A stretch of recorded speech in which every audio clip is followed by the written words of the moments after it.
Isak tangis mengiringi pemakaman Direktur Rumah Sakit Indonesia di Gaza, Dr. Marwan Al-Sultan, yang tewas dalam serangan militer Israel di sebuah apartemen di kawasan Tal Al-Hawa, sebelah barat daya Gaza, Palestina, Rabu kemarin.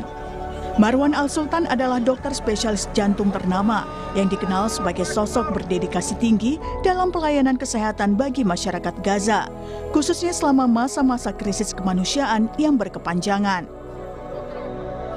Setibanya di Rumah Sakit Syifa, jenazah Dr. Marwan beserta jenazah istri, anak perempuan dan menantu laki-lakinya yang tewas dalam serangan yang sama disolatkan dan dimakamkan. Putri korban yang selamat, Lubna Al-Sultan, mengecam Israel yang menargetkan kediaman mereka. بابا دكتور قلب في مستشفى الاندونيسي مدير المستشفى الاندونيسي لا هو في حركه ولا بينتمي لاي شيء هو بس بخاف على المرضى وبيعالج وبطبطب طول الحرب وهو صامد وصابر في المستشفى الاندونيسي في كل المستشفيات وضل لاخر لحظه في المستشفى الاندونيسي وضل لاخر لحظه يكافح في المرضى ويجيب ويودي ويعمل نقط طبيه عشان بس يعالج ويبعث رسالته فجاه في دقائق صاروخ في 16 على غرفته بالضبط في مكانه عليه بالضبط كل الدار غرفها كويسه الا غرفته هي اللي فيها بالضبط استشهد فيها باب. Ketua DPR RI Puan Maharani menyampaikan duka cita sedalam-dalamnya atas tewasnya Direktur Rumah Sakit Indonesia di Gaza, Marwan Al-Sultan, beserta keluarganya akibat serangan Israel. Puan bilang serangan Israel ini adalah tindakan yang melanggar kemanusiaan. Puan meminta seluruh pihak terutama pemerintah untuk memitigasi serangan Israel. Kami pimpinan DPR dan seluruh anggota DPR tentu saja mengucapkan turut berduka cita, berbelasungkawa yang sedalam-dalamnya atas korban yang terjadi pada pemerintah dan pihak-pihak yang terkait untuk bisa memitigasi, mengantisipasi dan melakukan langkah-langkah yang dibutuhkan. Serangan Israel di wilayah Gaza terus berlanjut. Israel bahkan menembaki warga Palestina yang mengantre logistik di pusat distribusi bantuan di Gaza. Pasukan pertahanan Israel IDF menyebut insiden penembakan terjadi untuk mengendalikan kerumunan yang mendekati zona sensitif di sekitar lokasi distribusi. IDF menyatakan korban sipil tidak seharusnya terjadi dan diakui sebagai akibat kesalahan penembakan artileri, bukan penargetan langsung ke warga sipil. Sejak perang berkecamuk, total jumlah korban tewas warga Palestina mencapai 57.000 jiwa.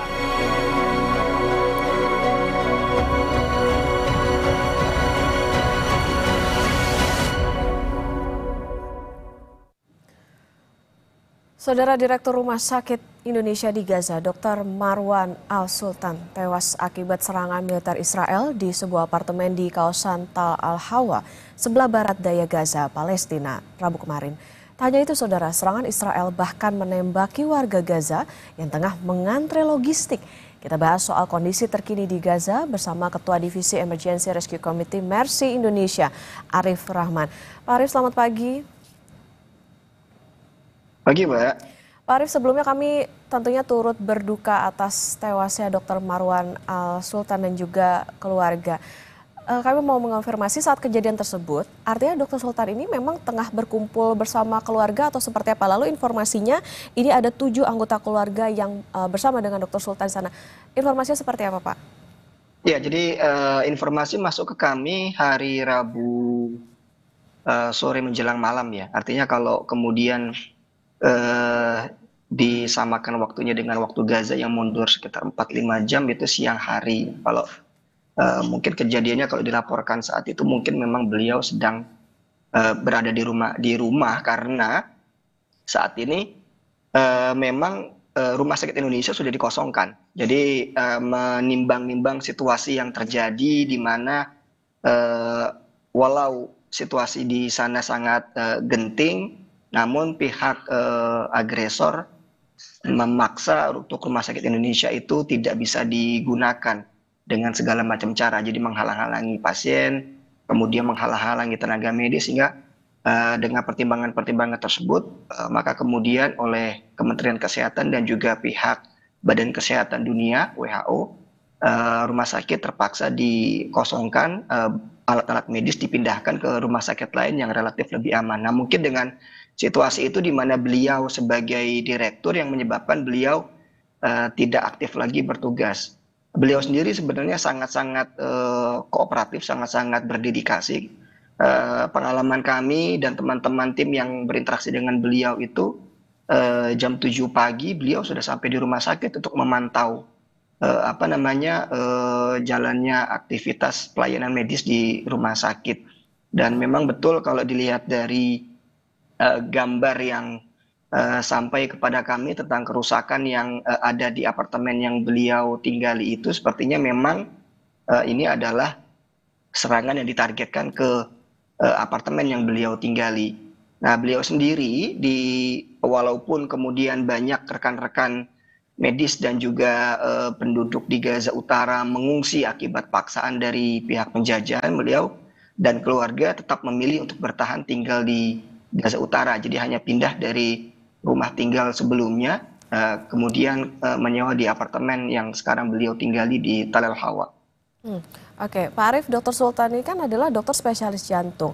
Informasinya, dokter jantung tentu sangat langka di sana. Seperti apa sosok Dr. Sultan di mata Mercy? Kemudian kondisi kebutuhan terkait dengan dokter spesialis, terutama spesialis jantung, seperti apa di sana?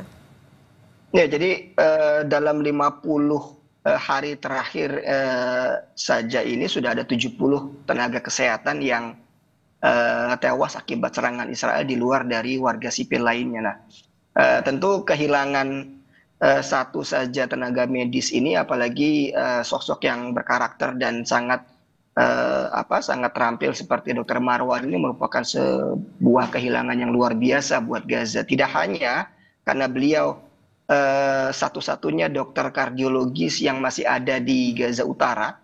Jadi relatif setelah kemudian beliau wafat, maka berarti Gaza Utara sudah tidak memiliki lagi dokter ahli jantung, apalagi beliau memiliki subspesialisasi jantung intervensi. Tidak hanya pasien-pasien yang mengalami masalah jantung di Gaza Utara dan sekitarnya akan kehilangan dokter yang bisa melayani, tetapi juga beliau merupakan guru, dosen bagi mahasiswa kedokteran yang ada di Gaza. Dan artinya mahasiswa-mahasiswa, calon dokter, dan juga calon dokter spesialis juga akan kehilangan sosok menimba ilmu dan pengalaman yang jumlahnya saat ini sudah semakin berkurang. Oke, menjadi satu-satunya dokter ahli jantung di sana. Dari Mercy, apa yang nantinya mungkin menjadi dorongan ataupun juga pengadaan tentunya dokter spesialis di sana? Karena tadi di dalam 50 hari sudah 70 tenaga medis yang meninggal dunia. Ya, walaupun kemudian terdapat ketimpangan antara jumlah tenaga medis di jalur Gaza secara keseluruhan, namun pihak Israel di sisi lain tetap atau terus membatasi jumlah relawan medis yang berinisiatif untuk masuk ke Gaza, dan ini adalah sebuah ironi gitu ya. Bahkan ketika kami memasukkan daftar relawan dokter-dokter kami itu dan juga teman-teman dari lembaga lain itu, seleksi atau sensor yang diberlakukan sudah jauh lebih ketat dibandingkan sebelumnya. Jadi hanya beberapa profesi yang masih diizinkan. Yang lain-lainnya terlepas dari persyaratan internal yang diterapkan oleh pihak Israel, itu membuat kemudian dokter-dokter maupun tenaga medis lain yang bisa bekerja atau bisa masuk dari luar semakin berkurang. Dari Mercy sendiri kami memang berencana untuk mengirimkan lagi relawan untuk berangkat ke jalur Gaza. Hanya memang kalau kemudian mempertimbangkan kondisi saat ini di mana dengan wafatnya Dr. Marwan memang tidak serta-merta kami bisa langsung mengirimkan relawan kami yang memiliki kemampuan sebagai dokter jantung, apalagi dokter jantung spesialis. Tapi tentu itu akan menjadi pertimbangan kami dalam rekrutmen untuk mempersiapkan relawan-relawan yang bisa mengisi kekosongan yang ditinggalkan oleh rekan-rekan tenaga medis yang gugur di jalur Gaza, Mbak. Oke, itu tentu menjadi ironi di mana kebutuhan tenaga medis harusnya sangat besar di sana, tetapi justru Israel membatasi jumlah relawan medis. Pak Arief, beliau ini kan disebut sosok yang sangat peduli kemanusiaan. Sejak kapan dan bagaimana awalnya Dr. Marwan ini akhirnya bisa bergabung dan menjadi Direktur Rumah Sakit Indonesia di Gaza? Ya, untuk Rumah Sakit Indonesia sendiri sebenarnya sejak selesai dibangun sudah diserah terimakan dari masyarakat Indonesia melalui Mercy, karena rumah sakit ini merupakan donasi dari masyarakat Indonesia. Sudah diserah terimakan kepada pemerintah Palestina di 2016. Nah, jadi seluruh seluruh sistem manajemen SDM-nya itu sudah dikendalikan oleh Kementerian Kesehatan di Palestina, terutama di jalur Gaza. Beliau sendiri sempat 2 kali menjabat sebagai Direktur Rumah Sakit Indonesia. Yang pertama di 2021 dan kemudian menjabat lagi di 2024.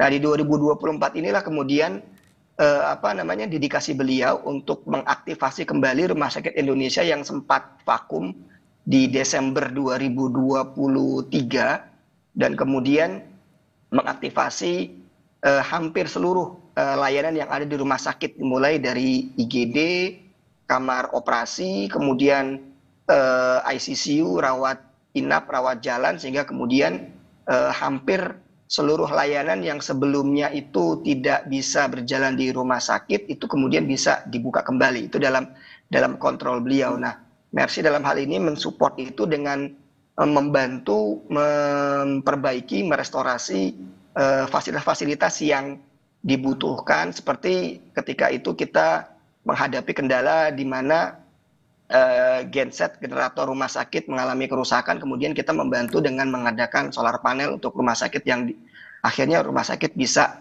sedikit terbantu kebutuhan listriknya dan lain sebagainya. Nah, kolaborasi kerja dengan beliau ini sangat membekas karena beliau selalu menyambut relawan dari Indonesia, dari Mercy khususnya ketika bekerja di Rumah Sakit Indonesia, mengatakan bahwa selamat datang di rumah kalian sendiri. Dan ini sangat-sangat membekas di hati seluruh relawan yang berinteraksi dengan beliau. Oke, Pak Arief, artinya sekarang bagaimana kondisi pelayanan Rumah Sakit Indonesia di Gaza setelah Direktur Rumah Sakit Indonesia di Gaza ini menjadi korban serangan dari Israel? Ya, seperti sudah saya kemukakan di awal, sejak bulan akhir April atau bulan Mei kemarin, relatif Rumah Sakit Indonesia sudah tidak beraktivitas karena dilarang oleh penjajah. Kemudian dengan pertimbangan-pertimbangan tertentu dari Kementerian Kesehatan dan juga dari Badan Kesehatan Dunia, akhirnya kemudian seluruh alat medis yang ada di rumah sakit kemudian dikeluarkan dari Rumah Sakit Indonesia, dipindahkan ke rumah sakit yang masih aman yang ada di Gaza Utara maupun di Gaza City. Sehingga karena kemudian sudah tidak ada staf medis yang tinggal di rumah sakit, kemudian juga tidak ada lagi alat-alat medis yang bisa digunakan untuk melayani pasien, akhirnya secara umum Rumah Sakit Indonesia saat ini sudah tidak beroperasi. Namun secara kondisi Rumah Sakit Indonesia masih tetap berdiri walaupun kemudian tidak melayani pemeriksaan pasien lagi. Begitu, Mbak. Baik, sekali lagi tentu kami turut prihatin dan berbelasungkawa. Ini tentu menjadi semacam upaya penghancuran kemampuan medis di situasi kemanusiaan yang begitu buruk. Tentu diharapkan tidak lagi kejadian serupa dan bagaimana kebutuhan akan tenaga medis di sana bisa segera terpenuhi meskipun tadi dibatasi begitu oleh pihak Israel. Terima kasih Ketua Divisi Emergency Rescue Committee Mercy Indonesia, yakni Pak Arief Rahman, sudah bersama di Sapa Indonesia Pagi. Sehat selalu Pak Arief. Terima kasih Mbak. Selamat pagi. Saudara, 6 orang tewas dalam kecelakaan kapal Tunu Pratama Jaya yang tenggelam di Selat Bali pada Kamis malam. Hingga kini, proses pencarian korban lainnya masih terus dilakukan tim SAR gabungan. Bagaimana menjaga standar keselamatan transportasi laut kita dan apa saja kendala yang ditemukan tim SAR? Kita bahas di Sapa Indonesia Pagi.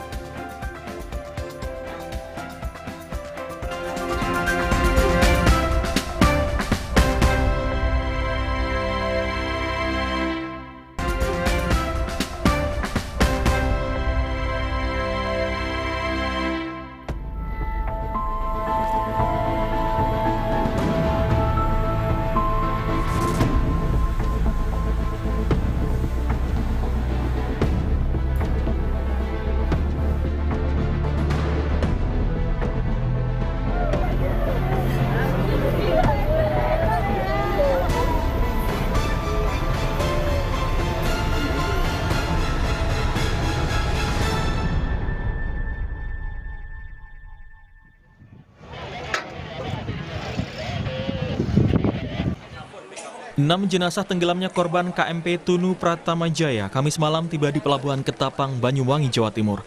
Ke-6 jenazah selanjutnya dibawa ke Rumah Sakit Blambangan untuk serah terima dan diserahkan ke pihak keluarga. Identitas 6 jenazah itu, Anang Suryono asal Probolinggo, Eko Satrio, Elok Rumantini, Cahyani, Fitria April Lestari, Afnan Akhil Mustafa asal Banyuwangi, Jawa Timur. Sehingga jumlah korban meninggal yang tadinya 5, ini terupdate 6. Insya Allah malam ini 6 korban ini sudah dalam penyeberangan. Nanti akan kita sama-sama melepas, menyerahkan ke pihak keluarga sampai dengan di rumah sakit kita. Rata-rata korban ditemukan di perairan mana sih? Tadi ada di 2 lokasi di Cekik sama Pabuahan. Sementara 21 korban selamat dari insiden tenggelamnya KMP Tunu Pratama Jaya yang berasal dari Banyuwangi, Kamis sore sudah dipulangkan ke Banyuwangi dengan menaiki KMP Dharma Rucitra. 7 korban selamat lainnya yang berasal dari Gilimanuk, Bali dan beberapa daerah di Bali juga sudah diperbolehkan pulang ke rumah masing-masing. Pencarian korban kapal tenggelam KMP Tunu Pratama Jaya akan dilanjutkan Jumat pagi ini. Akan mengupayakan secara optimal pencarian yang dilakukan. Tadi kami sudah mendapat arahan pada saat rapat koordinasi oleh Kementerian Perhubungan agar upaya pencarian lebih maksimal. Sehingga ada beberapa perkuatan untuk pencarian esok hari, terutama dari Polri. Kami mengucapkan terima kasih kepada pimpinan Polri akan mendukung 1 heli dari Baharkam. Kemudian juga kepada pimpinan TNI melalui TNI AL menambah 2 kekuatan KRI yaitu KRI Teluk Ende dan KRI Teluk Tongkol serta 1 heli dari Pusnerbal TNI AL. Sebelumnya KMP Tunu Pratama Jaya yang mengangkut 53 penumpang, 12 kru, dan 22 kendaraan tenggelam di perairan Selat Bali Rabu malam. Kapal feri itu bertolak dari Pelabuhan Ketapang, Banyuwangi, Jawa Timur, Rabu pukul 23:05 waktu Indonesia Barat menuju Pelabuhan Gilimanuk, Bali. Pukul 00:15 waktu Indonesia Tengah, KMP Tunu Pratama Jaya meminta pertolongan, diduga karena mengalami kebocoran mesin kapal. Pukul 00:19 waktu Indonesia Tengah, KMP Tunu Pratama Jaya mengalami blackout. Hasil data sementara, korban KMP Tunu Pratama Jaya, 6 orang ditemukan meninggal dunia, 29 orang selamat, dan 30 orang masih belum ditemukan. Tim Liputan, Kompas TV.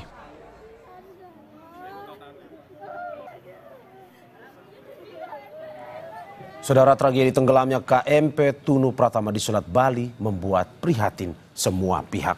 2 hari setelah kejadian, hingga kini puluhan korban belum juga ditemukan. Bagaimana evaluasi sistem keamanan transportasi laut? Pagi ini kita bahas dengan sejumlah narasumber, di antaranya anggota Komisi 5 DPR fraksi PAN, Pak Bakri. Selamat pagi. Selamat pagi, Mas. Terima kasih banyak. Inilah rajiun berdoa kita, Mas. Terima kasih Pak atas sudah bergabungnya di Dialog Sapa Indonesia Pagi pada hari ini. Dan juga Hasanuddin, ahli stabilitas kapal IT Surabaya. Terima kasih Pak Hasanuddin, selamat pagi. Terima kasih banyak, kemudian salam kenal semuanya. Ya, dan juga nantinya akan bergabung dengan kita Kepala Kantor Pencarian dan Pertolongan atau SAR Surabaya, Nanang Sigit. Saya ke Pak Hasanuddin terlebih dahulu. Pak Hasanuddin, dari berita yang sudah beredar, memang sampai saat ini KNKT belum mengeluarkan hasil investigasinya, tapi analisis Anda seperti apa terkait dengan kecelakaan atau tragedi kapal ini? Baik ya, saya akan mencoba membuat analisis sederhana tentang kenapa sih kapal ini kecelakaan. Jadi kalau kita lihat secara umum, kecelakaan kapal itu disebabkan oleh 3 hal. Yang pertama adalah faktor internal, yang kedua adalah eksternal, yang ketiga adalah operasional kapal. Jadi kalau faktor internal ini bisa saja yaitu kapal tersebut itu terlalu kecil, misalnya dengan gelombang yang ada di Selat Bali itu gelombangnya lumayan besar. Kemudian yaitu kapalnya tidak ada bulwark misalnya atau bulwarknya terbuka. Ini juga nanti itu menambah proses untuk tenggelamnya kapal itu lebih mudah. Kemudian adanya kebocoran misalnya, kebocoran itu juga menambah bahaya dari kapalnya. Kemudian ada faktor eksternal, misalnya adalah tinggi gelombang. Tinggi gelombang kalau kita ketahui bahwa tinggi di gelombang untuk di Selat Bali itu lumayan tinggi. Kemudian juga frekuensi dari kapalnya, frekuensi kapal dan frekuensi dari gelombangnya. Gelombangnya itu terlalu pendek sehingga itu sama dengan gelombangnya dari kapal. Kemudian yang ketiga yaitu adalah faktor operasional. Kapal ini kalau kita ketahui bahwa usianya kan sudah 25 tahun. Jadi sebenarnya ini sudah melampaui usia dari kapalnya itu sendiri atau konstruksi. Kemudian juga faktor kelebihan muatan misalnya. Kelebihan muatan juga itu menambah kapal itu rawan untuk terbalik atau tenggelam. Kira-kira seperti itu untuk analisa singkatnya. Oke, Mas Hasanuddin, kalau melihat analisa tadi Anda mengatakan bahwa ada dimensi yang terlalu kecil dari kapal Tunu Pratama Jaya ini tidak cocok sebenarnya untuk di Selat Bali. Apakah menurut Anda memang harusnya tidak jalan atau tidak layak jalan atau bagaimana sebenarnya? Ya, harusnya operasionalnya misalnya adalah disesuaikan dengan kondisi gelombangnya. Misalnya saja yaitu kalau kita lihat di Merak Bakauheni, itu kapalnya besar-besar di atas 5.000 GT. Nah, kapal-kapal itu akan berpengaruh pada namanya respon amplitude operator. Jadi responnya kapal terhadap gelombang itu kalau semakin besar kapalnya, responnya akan semakin kecil. Sehingga kalau itu cocok, nanti itu akan frekuensinya itu akan rendah atau responnya akan rendah. Jadi seperti itu, Pak.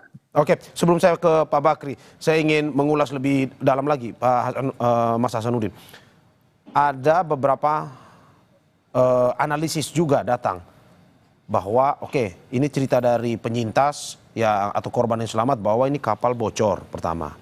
Terus juga air masuk sampai ke dalam. Dari analisis Anda, apakah memang ini dugaannya adalah karena cuaca ataukah mungkin ada faktor internal, misalkan kelistrikan atau misalkan ada yang bocor di dalam kapal atau bagaimana?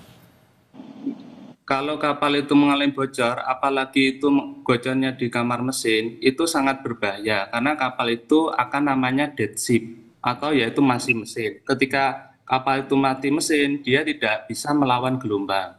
Kemudian kalau gelombangnya terlalu tinggi, itu akhirnya itu namanya akan terjadi namanya deck wetness atau naiknya air ke geladak sehingga menimbulkan free surface effect. Ketika menimbulkan free surface effect itu kapal akan tenggelam dengan cepat. Oke, berarti menurut Anda kalau walaupun cuaca dalam keadaan apapun, kalau listriknya mati di kapal akan terjadi hal seperti ini ya? Secara teori itu kalau stabilitas kalau kebocorannya bagus itu seharusnya tidak. Kalau itu tidak ditambah dengan faktor-faktor yang lain, misalnya adalah muatannya itu terlalu berat, kemudian ada faktor eksternal lain misalnya gelombang. Jadi penyebab kecelakaan itu tidak satu saja penyebabnya, tetapi adalah kombinasi. Ada beberapa faktor yang menyebabkan ya.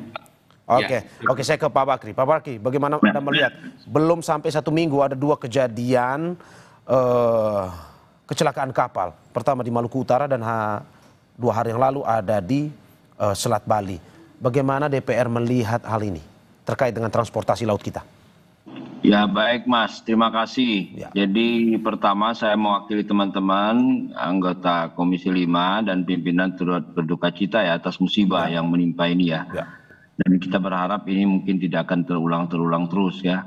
Memang kami di DPR juga prihatin terhadap angkutan transportasi ya.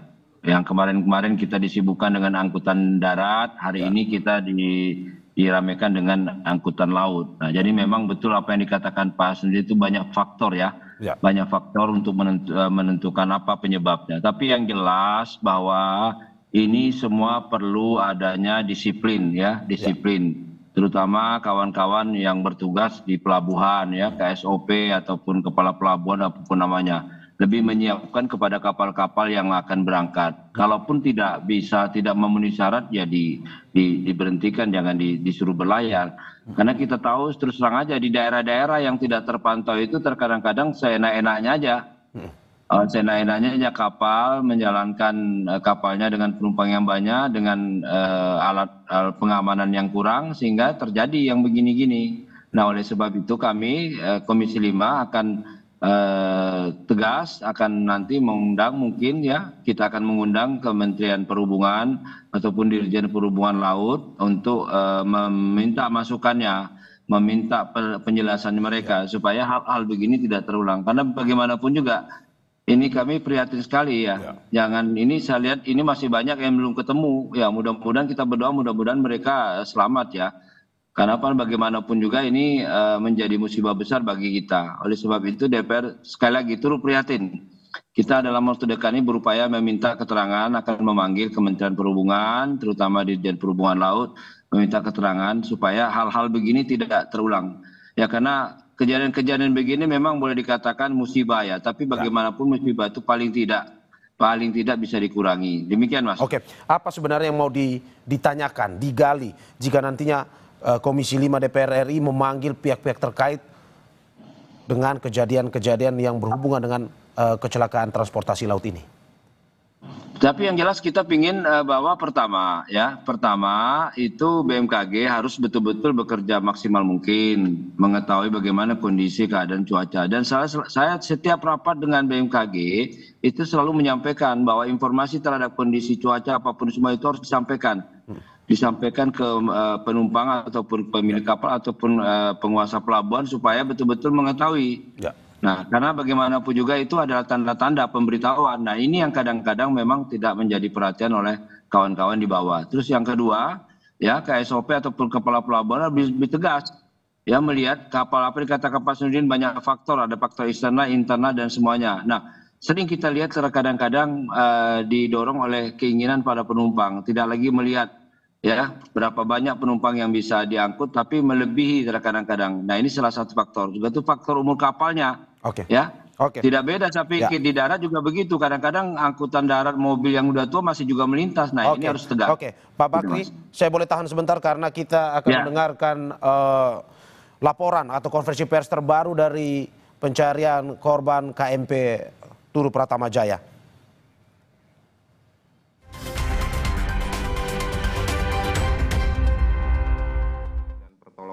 Yang akan kita lakukan hari ini. Untuk itu saya sampaikan bahwa organisasi tugas di mana Search Coordinator adalah Kepala Badan SAR Nasional, diperkuat oleh TNI Polri, disupport oleh seluruh pemerintah dan kementerian terkait, yaitu Kementerian Perhubungan, kemudian badan-badan yang melakukan penguatan kepada proses pencarian dan pertolongan, yaitu dari KNKT, BMKG, dan KSOP. Selanjutnya pada hari ini organisasi tugas setelah SMC dibentuk, SMC membentuk 2 Search Coordinator, On-Screen Coordinator, yaitu On-Screen Coordinator Ketapang dan On-Screen Coordinator Gilimanuk. Untuk di Ketapang kita tetapkan dan Lanal Banyuwangi, Letkol Laut Pelaut Puji, kemudian untuk OSC Gilimanuk dari Kepala Kantor SAR Denpasar. Nanti masing-masing OSC ada SRU darat, laut, dan udara. SRU laut darat di Ketapang nanti akan dikoordinir oleh Dandim dan Kapolres. Kemudian SRU laut akan dikoordinir oleh Danlanal, mengatur seluruh jajaran alut-alut yang ada di lapangan. Kemudian untuk SRU udara yang di Ketapang akan diatur oleh Kakansar Surabaya. Demikian juga untuk yang di Gilimanuk. Kemudian saya jelaskan dulu kegiatan tugas-tugas dari Seru tersebut, Seru Darat yang ada di Ketapang, rekan-rekan dari Kodim, Pak Dandim, dan jajarannya, Kapolres dan jajarannya, dalam pelaksanaan operasi pencarian dan pertolongan menggelar Babinsa dan Babin Kamtipmas di sepanjang pantai Ketapang, dari minimal dari lokasi datum terakhir korban diprediksi atau kapal itu tenggelam sampai ke arah selatan. Kita akan gunakan kekuatan masyarakat nelayan dari Babin Kamtipmas, Babin Potmar, dan Babinsa. Kemudian yang di Ketapang, itu yang di Ketapang, yang di Gilimanuk juga demikian. Kemudian Seru Laut, setelah semalam hasil rapat koordinasi dan evaluasi akan adanya penambahan perkuatan unsur laut.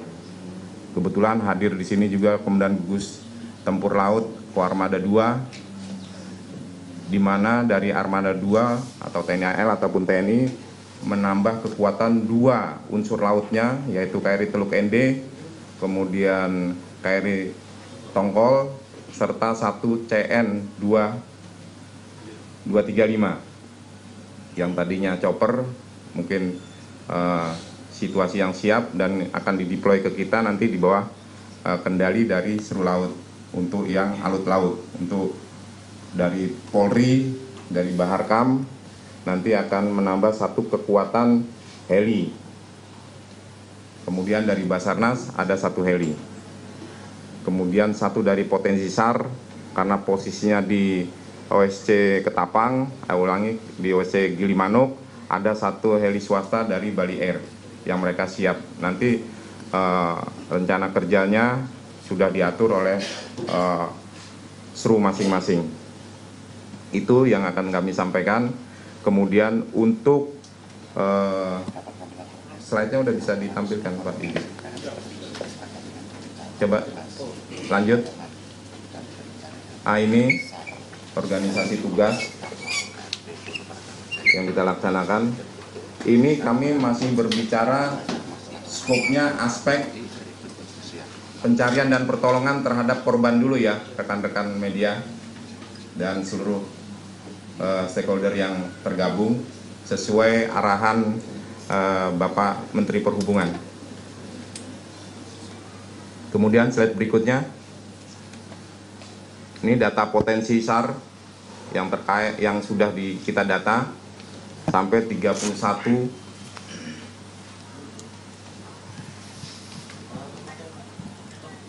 selanjutnya. Ini data alut yang sudah kita inventarisir dari yang ada. Ini alut dari Basarnas, alat dan peralatan. Bisa lanjut.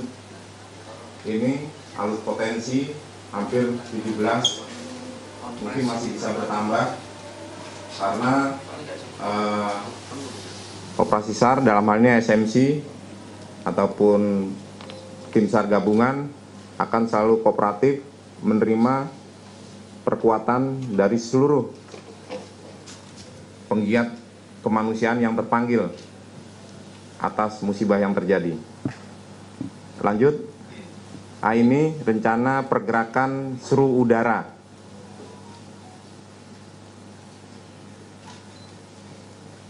Yang sudah disusun oleh Kepala Kantor SAR Surabaya, Pak Nanang Sigit. Yang selanjutnya Seru Laut yang sudah disiapkan oleh dan Lanal Banyuwangi. Ya, ini untuk Seru Laut dan Seru Udara karena kita ada di 2 median antara Gilimanuk dan Ketapang. Makanya tadi saya sampaikan OSC saya bagi 2 antara OSC Ketapang oleh dan Lanal Banyuwangi, OSC Gilimanuk, Kepala Kantor SAR Denpasar.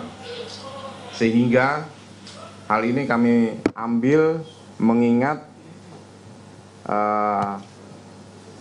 fakta kemarin korban ditemukan berada di selatan Gilimanuk, yaitu di Pantai Kecik dicekik, ya, dicekik sama di Pabuahan, sehingga Seru Darat, Pak Kapolres dan Pak Dandim, kami mohonkan untuk menyisir pantai Ketapang dari utara ke selatan.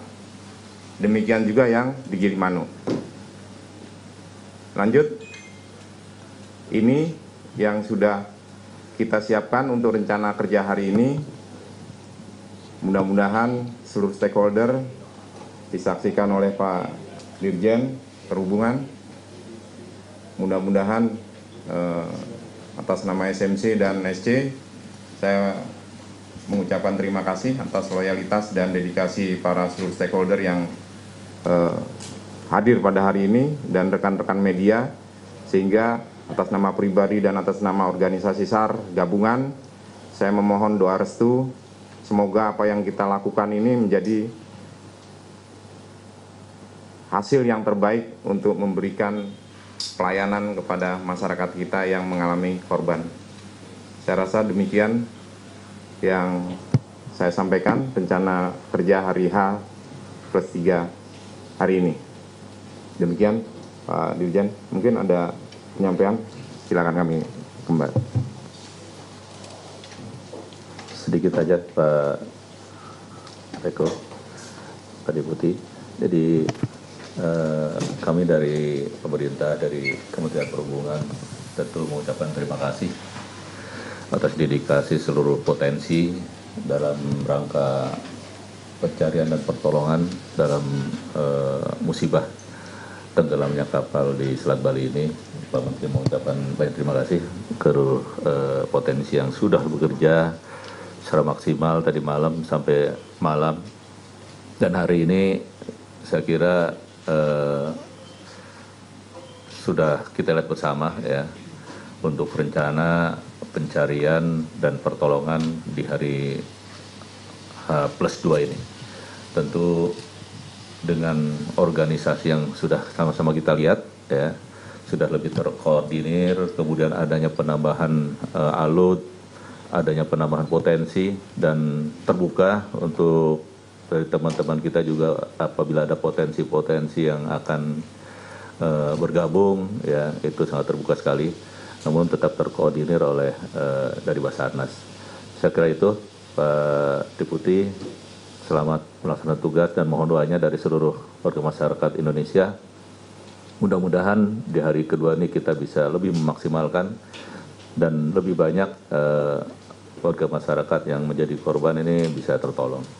Demikian Pak, terima kasih.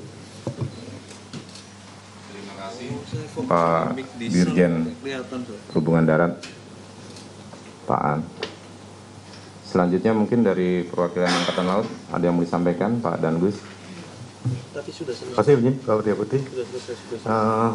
Kami dari Angkatan Laut berusaha semaksimal mungkin untuk membantu kegiatan ini.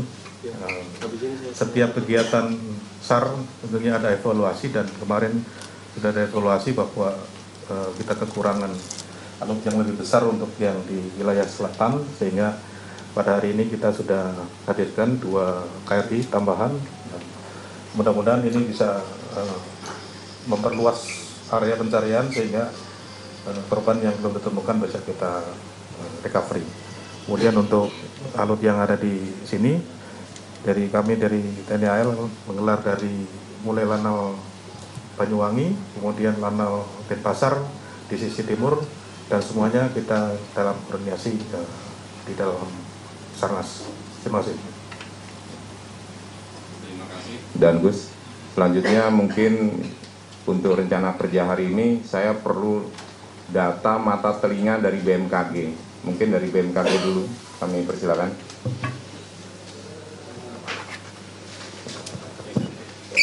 Terima kasih Pak Deputi, selamat pagi. Selamat pagi Pak Dirjen, Pak Deputi, dan Bapak Ibu semuanya. Kondisi cuaca hari ini sebagai upaya pencarian dan pertolongan terpantau untuk tinggi gelombang berkisar antara 0,5 hingga 1 meter, kemudian kecepatan angin maksimum 15 knot ya.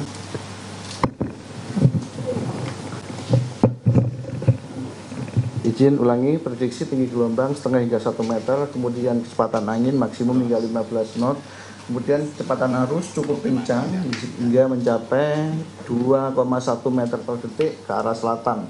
Dan ini semakin ekstrim ketika berada di sebelah selatan Selat Bali. Kita menjumpai tinggi gelombang hingga 2,5 hingga 3 meter.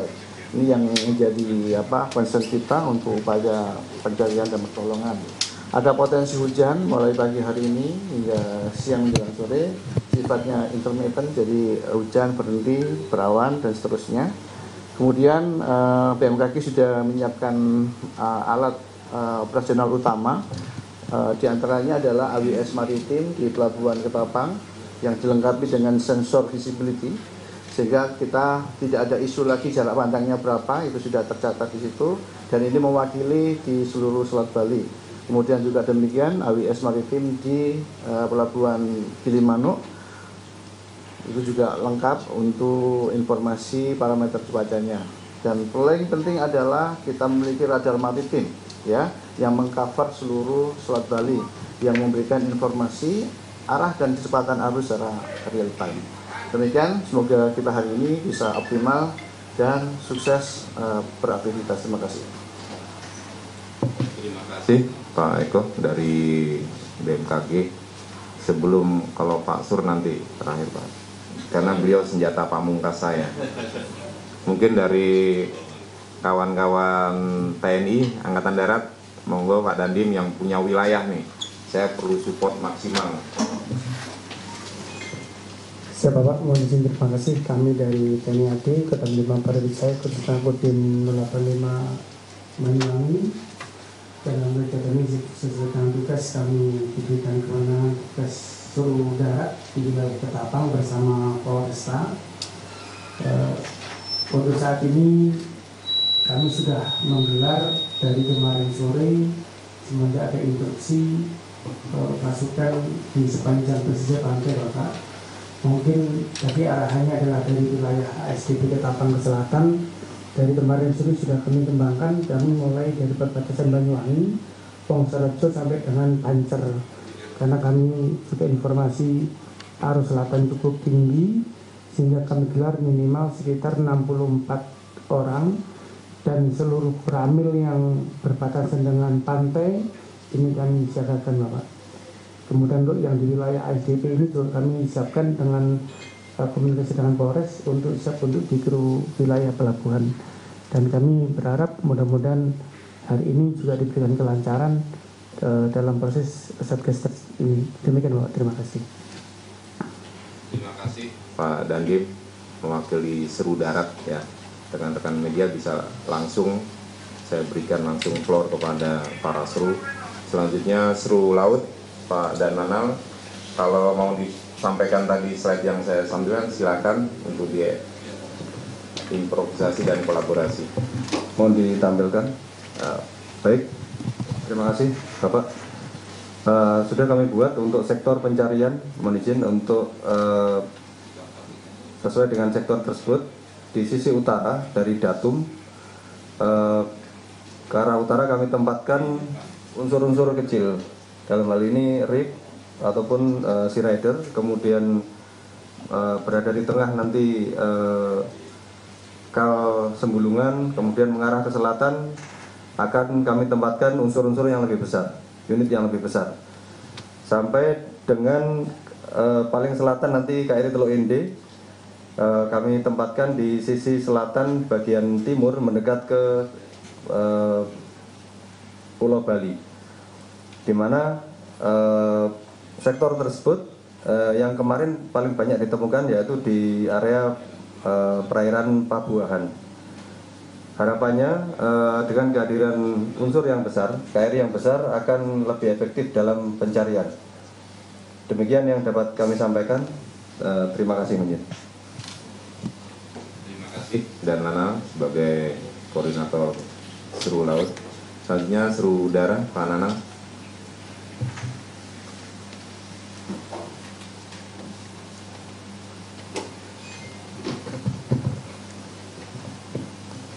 Baik, mohon izin menyampaikan Pak Deputi atau SMP, Pak Dirjen dan semua pejabat yang hadir pada siang ini dan rekan-rekan semua, bahwa terkait dengan suhu udara, tadi malam kami sudah merencanakan dan bekerjasama dengan tim dari laut untuk pengaturan lokasi pencarian menggunakan udara. Sebagaimana tadi yang disampaikan oleh Pak dari BMKG, dan tadi malam juga kami sudah update Pak, kami update juga dari rekan-rekan di BMKG terkait dengan kondisi pada hari ini di wilayah selatan yang memang arusnya cukup kuat, yang tentunya akan menyusahkan kita dalam pelaksanaan pencarian untuk manuver pergerakan kapal di area selatan, sehingga kami membagi tugas dengan tim dari laut bahwa kami pencarian udara ada di wilayah selatan, dan tentunya nanti kami akan melihat lagi dari weathernya Pak ya, karena tadi disampaikan ada potensi hujan ya. Tadi kami akan melihat itu, kami lebih ke timingnya mungkin Pak Deputi. Nah, kemudian untuk alut udara yang direncanakan ada dari Bali Air, kemudian dari Basarnas sendiri dan Polri. Tapi untuk saat ini yang lain belum A1 mohon izin Pak, belum A1. Jadi untuk searching area-nya kami tetap sudah kami tetapkan, hanya nanti kami akan mengoptimalkan dulu apa yang ada. Kalau saat ini yang ready dari jam 8 adalah dari alut Basarnas atau suhu udara Basarnas, kami akan gunakan itu. Jika nanti yang lain sudah A1, maka kami akan membuat timingnya yang berbeda, tapi pada area yang sudah kita tentukan. Demikian Pak Deputi. Terima kasih. Terima kasih kru udara. Kemudian untuk kru darat yang dari rekan-rekan Polri, saya sampaikan kepada para hadirin dan media, kemarin rekan-rekan Polri, khususnya Pak Kapolda, saat pergerakan dari Surabaya menuju Banyuwangi, langsung juga melakukan searching udara dengan satu heli Polda. Kemudian saya juga dari Jakarta langsung sampai sini sekitar 14.57, langsung melakukan searching udara juga sampai 15.36. Kemudian setelah refuel di dinding dari Basarnas melakukan check road menuju ke dermaga ASDP sini, yang mungkin mudah-mudahan nanti heli Basarnas dan heli Polri kalau sudah siap bisa langsung stay di sini. Itu untuk yang heli Polri. Kemudian untuk kawan-kawan Polres dari Polri, kemarin manakala, makanya tadi saya bagi dua, OSC Gilimanuk dan Ketapang, dengan data fakta korban yang selamat diketemukan di wilayah Gilimanuk, Kapolda Jawa Timur dan Bali berkoordinasi sehingga verifikasi dan identifikasi korban selamat dilakukan di sana. Setelah siap baru digeser ke sini. Kemarin diterima oleh Pak Danlanal, Kapolres dan Kakansar Surabaya. Langsung dan dilakukan trauma healing, pengecekan medis, baru mereka kembali. Kita selalu akomodir dan akomodatif kepada korban khususnya yang selamat ataupun yang meninggal. Rekan-rekan media kemarin sudah mengetahui langsung dan itu sudah arahan Bapak Menteri Perhubungan, di mana korban yang ingin selamat dan segera ingin pulang, kondisi kesehatannya stabil, tidak memerlukan trauma healing ataupun konsultasi psikis, bisa langsung kembali. Demikian juga semalam selesai rilis dari hasil evaluasi, Pak Menhub langsung menerima keluarga korban dan menyerahkan jenazah, sehingga diupayakan lebih manusiawi dan humanis lagi keinginan pihak keluarga bagaimana sehingga jenazah bisa langsung dibawa. Malah Pak Kapolda memberikan jaminan administrasi surat-surat kita susulkan secepat mungkin. Kita memberikan pelayanan maksimal kepada masyarakat yang terdampak ataupun sedang terduga. Itu untuk dari Seru Darat Polres ataupun Polri dari jajaran yang ada terlibat dalam operasi SAR KMP Tunu Pratama Jaya ini. Itu yang saya sampaikan. Selanjutnya mungkin Pak Dirjen dari siapa lagi? Cukup Pak KNKT kalau mau menyampaikan, dia baru bergabung semalam dan sudah saya laporkan ke Pak Menteri. Tapi sampai dengan operasi SAR H+7, saya berharap kita fokus mencari menolong korban, tidak membicarakan yang lain dulu. Demikian, terima kasih. Terima kasih Pak Eko. Yang saya hormati rekan-rekan semuanya dan media.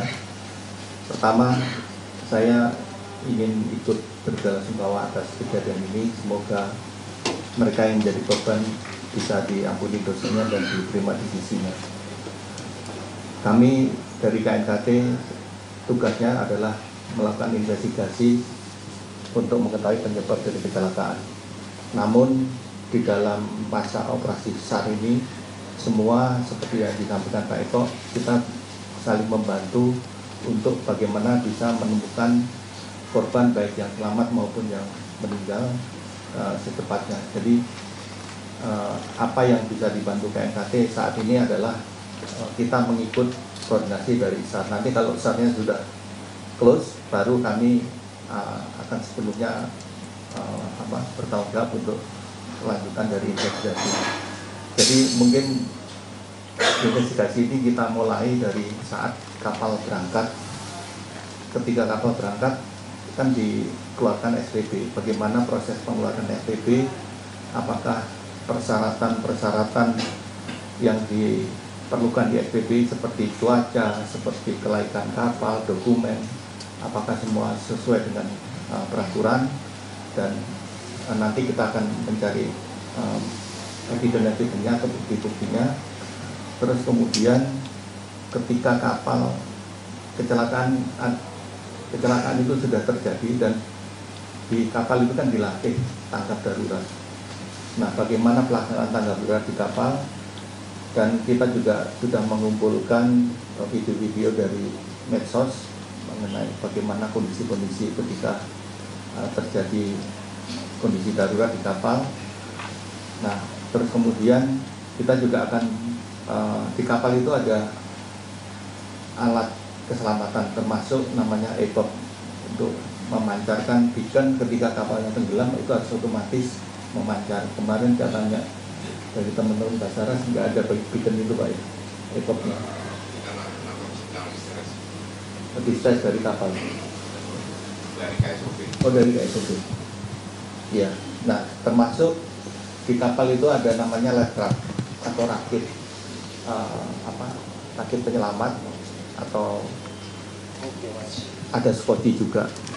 Nah, berapa life raft yang aktif saat itu? Karena life raft ini dalam kondisi darurat seperti ini sangat membantu untuk bisa digunakan para penumpang untuk dilakukan penyelamatan sampai menunggu tim penyelamat datang kemudian. Nah, di sini kami juga akan melakukan evaluasi. Kenapa karena pada waktu kecelakaan Yunis ataupun Ravelia di daerah sini, itu juga mengalami hal yang sama, bahwa life raft-nya tidak berkembang semuanya. Nah, ini kami hal-hal yang berulang seperti ini akan menjadi perhatian kami untuk kami segera mengeluarkan semacam rekomendasi segera untuk dilakukan proses evaluasi mengenai life raft. Tapi kami belum tahu di kapal Tunu Pratama Jaya ini apakah life raft-nya berkembang semua atau tidak. Kemudian bagaimana kenapa ada korban-korban ini terjadi, dan kita akan melihat proses-proses selanjutnya, terutama nanti masalah penyebab dari kecelakaan kapal, nanti kami akan lakukan evaluasi di Jakarta. Mungkin itu proses yang kita akan lakukan. Jalan ceritanya kurang lebih seperti itu, mulai dari saat berangkat kapal terjadi kecelakaan, kenapa timbul korban, kelemahan-kelemahannya di mana. Nah, kelemahan-kelemahan ini akan kita masukkan di dalam rekomendasi KNKT agar kecelakaan dengan penyebab yang sama bisa kita hindarkan. Mungkin itu Pak Eko. Terima kasih. Wassalamualaikum warahmatullahi wabarakatuh. Terima kasih Kepala KNKT. Dan selamat datang Pak Ferry dari Gapasdap ya, sebagai operator, komunitas operator angkutan penyeberangan. Jadi kemudian Pak Dirjen, terima kasih. Mudah-mudahan apa yang kita rencanakan hari ini bisa berjalan lancar sesuai rencana. Kemudian dari oh iya Pak KSOP, sorry, silakan, mohon maaf. Terima kasih Pak, selamat pagi, salam sehat semuanya. Mohon izin Pak Deputi, Pak Dirjen. Mungkin ini hanya sebatas informasi aja bahwa kami sudah berkoordinasi dengan Direktorat Navigasi. Insya Allah hari ini kita akan mencoba untuk mendapatkan posisi rack-nya Pak. Ini bertujuan untuk keselamatan dan keamanan pelayarannya. Kemudian nanti kami akan juga bertanya ke BMKG apakah memang karena kami membawa alat berat untuk menggunakan sonar ya. Nanti mudah-mudahan kalau hari ini berhasil, nanti sore mungkin kita bisa infokan atau bisa kita laporkan. Terima kasih Pak Deputi. Terima kasih Pak KSOP. Mohon maaf ya. Terus ini sebenarnya tuan rumahnya KSOP sama home supportnya nih Pak GM nih. Pak GM mungkin ngomong dulu lah. Karena kita sudah ada di rumahnya beliau-beliau. Sekali lagi, mohon maaf. Kami persilakan. Baik, Assalamualaikum warahmatullahi wabarakatuh. Terima kasih pimpinan yang saya hormati, Pak Eko selaku pimpinan dari Basarnas, mewakili dalam upaya menanggulangi atau upaya evakuasi penyelamatan KMP Tunu, Pak Dirjen. Mungkin Pak, prinsipnya kami dari SDP siap support Pak untuk melakukan upaya. Sepakat Pak, kita di sini fokusnya adalah untuk evakuasi dan penyelamatan. Terus kemudian juga memediasi keluarga korban. Tentunya kami dari wakil manajemen Pak siap support apa yang diperlukan. Terima kasih Pak masukannya kemarin juga. Mungkin nanti kami juga akan sediakan untuk tempat teman-teman media, nanti akan kami kumpulkan Pak jadi satu. Jadi nanti kalau kita sudah sepakati untuk pers ini kan nanti setiap pukul 8 sama pukul 4. Ya, jadi mungkin teman-teman media ini nggak perlu juga, mohon maaf, di sini kan gabung dengan traffic kendaraan. Jadi biar nggak mengganggu flow kendaraan, karena kalau siang biasanya agak mulai padat. Itu juga kami untuk keamanan teman-teman pers juga. Jadi nanti teman-teman pers sudah tahu jadwalnya. Jadi harapannya nanti kami sediakan tempat. Jadi mohon tidak keluar dari area itu. Mungkin itu aja Pak. Terima kasih. Terima kasih Pak Dirjen, Pak GM Tapang atas penyampaiannya untuk akomodir tim SAR gabungan yang akan bekerja sampai dengan secara SOP H+7, dan kita akan lihat situasi. Kemudian juga rekan-rekan media juga sudah tahu jadwal kita akan melaksanakan rilis dan laporan hasil pelaksanaan kegiatan hari per hari. Tadi Pak GM sudah sampaikan untuk kelancaran rekan-rekan media, ya tetap lakukan komunikasi yang baik sehingga kelancaran rekan-rekan media akses ataupun in and out dari lokasi ini tidak ada kendala. Kemudian juga terima kasih Pak KSOP, mudah-mudahan alut dari Disnaf yang akan datang, mohon tetap kita komunikasikan. Ini posko gabungan kita, Bapak Ibu sekalian, rekan-rekan media, pukul 8 dan pukul 16 kita ada di sini untuk melakukan diskusi hasil pelaksanaan dan merencanakan apa yang akan kita lakukan hari ini. Itu saja. Ada masih yang mau ada yang masih mau menyampaikan pendapat atau masukan untuk tim SAR gabungan. Kemudian untuk rekan-rekan media yang akan butuh komunikasi langsung kepentingan publik, penyampaian dari aspek operasi SAR udaranya, operasi SAR lautnya, operasi SAR daratnya, silakan diatur selesai kegiatan ini.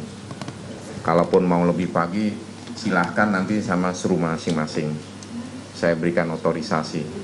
Namun kepada para seru dan SMC, mohon pada OSC, SMC dilaporkan sehingga sinkronisasi berita yang keluar itu valid. Itu yang saya harapkan. Kemarin juga kenapa yang kami sampaikan itu hasil evaluasi bersama Pak Menhub, bukan atas inisiatif kami. Didata ulang, yakin baru disampaikan bahwa sampai dengan H+2 hari ini korban yang sudah kita evakuasi ada 35 orang dengan 6 korban meninggal dunia, 29 dalam keadaan selamat. Dari 29 tersebut, 21 adalah masyarakat penduduk dari Banyuwangi sudah kembali dan 9 adalah masyarakat yang ada di Gilimanuk. Saya rasa demikian. Sekali lagi saya mohon maaf apabila ada kata-kata yang kurang pas dan mungkin dalam memimpin rapat pagi ini ada yang merasa tidak berkenan. Saya atas nama pribadi mohon maaf dan saya juga memohon mudah-mudahan rencana kerja kita hari ini diberikan kemudahan oleh Allah Subhanahu wa taala. Demikian, terima kasih. Wabillahi taufiq wal hidayah. Wassalamualaikum warahmatullahi wabarakatuh.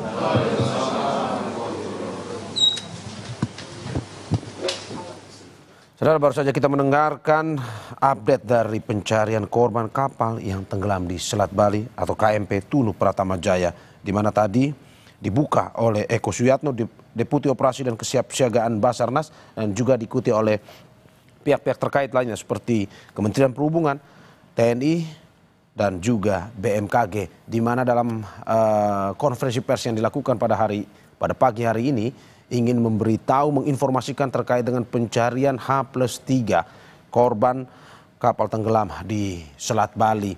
Dan juga tadi kita sudah mendengarkan ada presentasi terkait dengan bagaimana info cuaca dan juga kondisi yang dari operasi yang akan dilakukan pada H+3 pada pagi hari ini. Dan juga tadi sempat diberikan update data terkini di mana dari data pencarian dan data yang dikumpulkan bahwa masih seperti tadi malam ada 6 korban meninggal akibat peristiwa ini dan juga ada 35 korban yang telah dievakuasi. Dan ini kita masih tunggu terus update-nya, saudara, terkait dengan pencarian korban kapal tenggelam Selat Bali, dan kita tunggu terus konferensi pers dan informasi terkininya nanti. Dan saudara, kita kembali ke Sapa Indonesia Pagi dan masih bersama narasumber saya, Hasanuddin Ali, Stabilitas Kapal ITS Surabaya. Pak Hasanuddin masih bergabung bersama kita di Breaking News Kompas TV? Ya Pak, masih. Oke.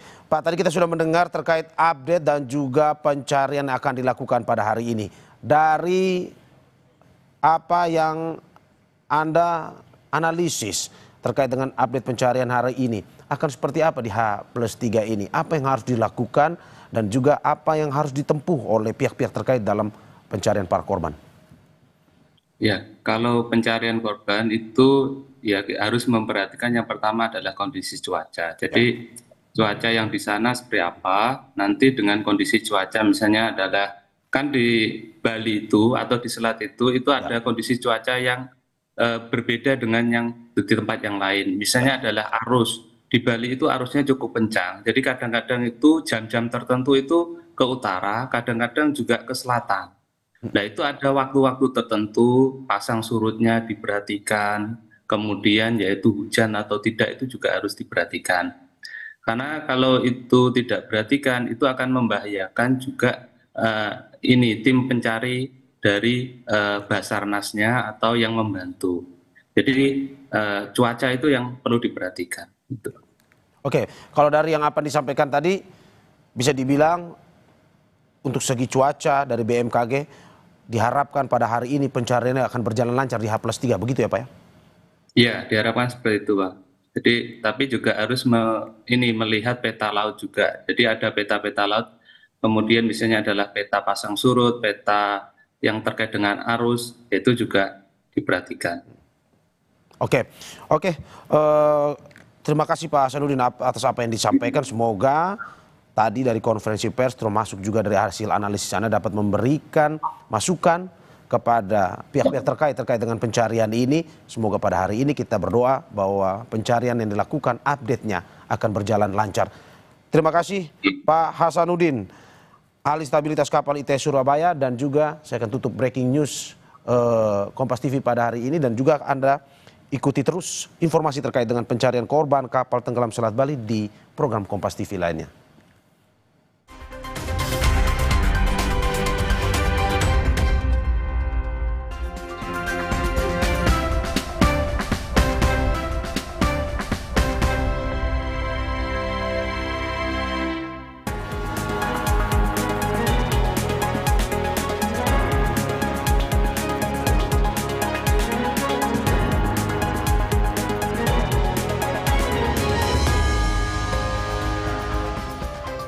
Saudara, Anda menyaksikan Kompas Bisnis bersama saya Putri Oktaviani. Badan Pusat Statistik mencatat kenaikan harga beras jadi salah satu penyumbang inflasi bulan Juni 2025. Deputi Bidang Statistik, Distribusi dan Jasa Badan Pusat Statistik Puji Ismartini bilang komoditas penyumbang inflasi terbesar berasal dari kelompok makanan, minuman, dan tembakau dengan inflasi sebesar 0,46% dan memberikan andil inflasi sebesar 0,13%. Indeks harga konsumen pada bulan Juni mencatatkan inflasi sebesar 0,19% secara bulanan dari deflasi 0,37% pada Mei 2025. Pengeluaran penyumbang inflasi bulanan terbesar adalah kelompok makanan, minuman, dan tembakau dengan inflasi sebesar 0,46% dan memberikan andil inflasi sebesar 0,13%. Adapun komoditas yang dominan mendorong inflasi pada kelompok ini adalah beras yang memberikan andil inflasi sebesar 0,04%.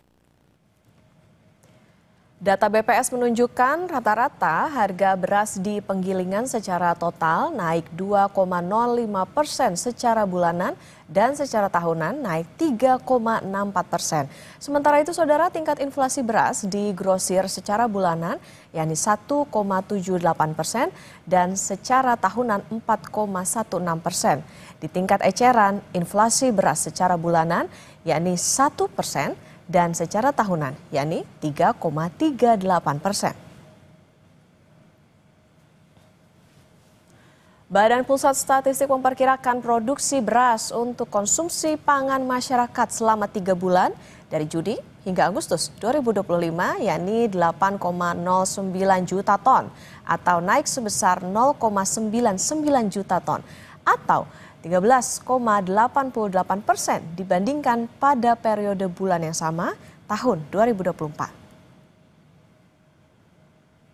Sepanjang Januari hingga Agustus 2025, Badan Pusat Statistik memperkirakan produksi beras di Indonesia akan mencapai 24,97 juta ton atau meningkat 3,08 juta ton atau 14,09% dibandingkan periode yang sama tahun sebelumnya.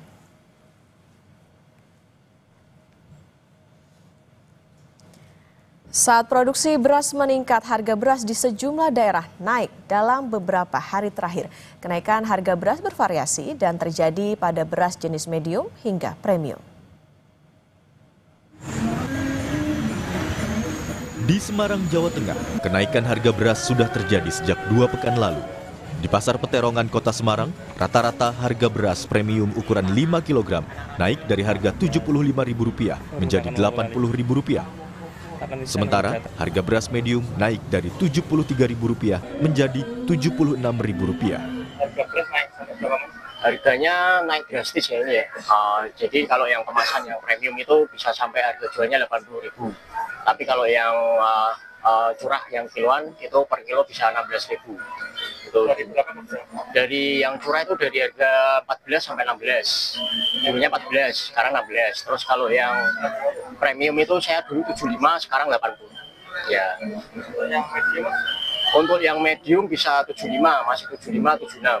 Itu. Jadi ya dari harga 73. Itu. Jadi kenaikan sejak 2 minggu yang lalu sudah naik. Kenaikan harga beras membuat pemilik warung makan di Kelurahan Sampangan, Kota Semarang, putar otak. Pemilik warung makan ini memilih untuk tak menaikkan harga, namun juga tidak mengurangi takaran nasi dalam tiap porsi. Hal ini dilakukan agar pembeli tidak merasa keberatan dan warungnya tidak ditinggal pelanggan. Yo tetap ya biasa, masalah udah para pelanggan ya, kalau dikurangi yo malah jadi mengurangi pelanggan, takutnya yo seperti biasa aja. Untungnya dikurangi berarti? Ya pasti, pasti. Harapannya ke depan gimana? Yo harapannya yo kembali stabil, normal, kalau bisa murah lagi ya biar tambah. Yo buat konsumen juga sih, aku memikirkan konsumen juga biar tetap langganan. Di Pasar Soponyono, Surabaya, harga beras eceran jenis medium yang sebelumnya Rp13.000 per kilogram naik menjadi Rp15.000 per kilogram.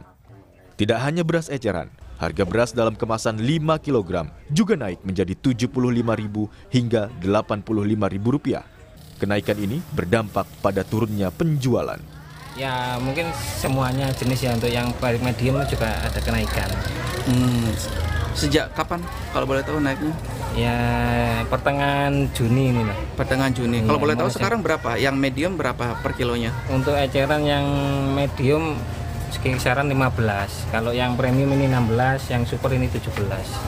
Kalau yang untuk kemasan yang premium sendiri, yang 3 kilo berapa, yang 5 kilo berapa, Pak? Untuk yang premium yang kemasan antara yang 5 kilo itu antara 80 sampai 85. Kalau yang medium ya mungkin 75-an. Di pasar tradisional Pinasungkulan, Karombasan, Manado, harga beras jenis Membramo yang semula dijual Rp14.000 per kilogram, kini dijual dengan harga Rp15.500 per kilogram. Sementara, harga beras jenis Superwin awalnya dijual Rp14.500 per kilogram dan kini dijual dengan harga Rp16.000 per kilogram.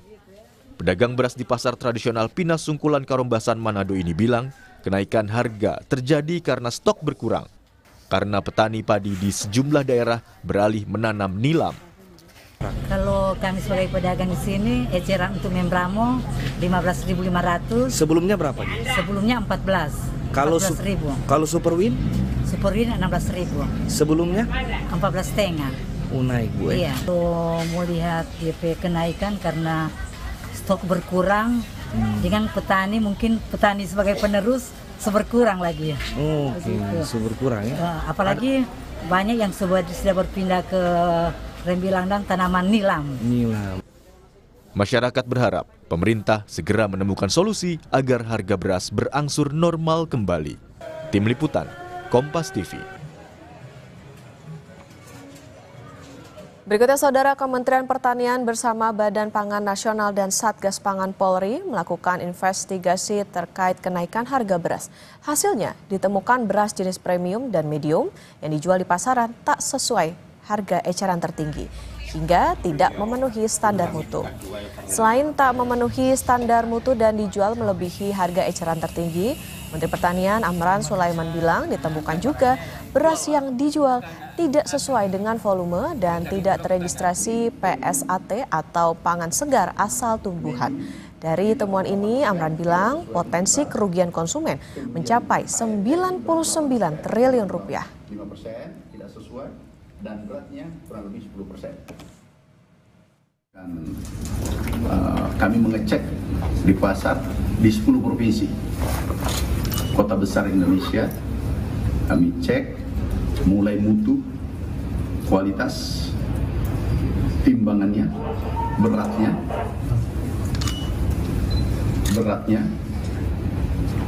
dan seterusnya. Ternyata ada yang tidak pas, termasuk haid. Pertama ada.